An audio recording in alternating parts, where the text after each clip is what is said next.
আমরা দেখেছি এবং আমরা ত্রিপুরাবাসী প্রত্যক্ষ করেছি যেভাবে একটা মানে কি বলবো যে নাস্তিকের যে একটা পরিবেশ আমরা কমিউনিস্টদের আমলে আমরা দেখেছি, যে কারণে 2018-তে মাননীয় প্রধানমন্ত্রীজির নেতৃত্বে আমাদের এখানে যে সরকার বিজেপি নেতৃত্বাধীন যে সরকার গঠন হলো, একটা মানে আস্তিকের পরিবেশ কিন্তু এসছে, মানুষের মধ্যে একটা বিশ্বাস জেগেছে। আগে আমরা দেখলাম যেখানে যাই যেখানেই মানে একটা ভয়ভীতির একটা পরিবেশ ছিল। যতক্ষণ ধরে একটা ভয়ভীতির পরিবেশ থেকে আমরা মুক্ত না হব, তখন মানুষ কিন্তু স্পিরিচুয়াল যে বিষয়টা সেটা আসবে না।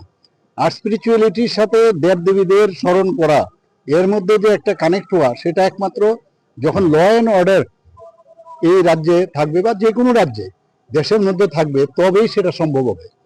আমি এখন পুজো করতে গেলাম, আর পুজো করার সময় আমার পেছন থেকে কোনো কেউ আঘাত করলো, তাহলে ন্যাচারালি আমার সেই স্পিরিচুয়ালিটি আমার থাকবে না সেখানে।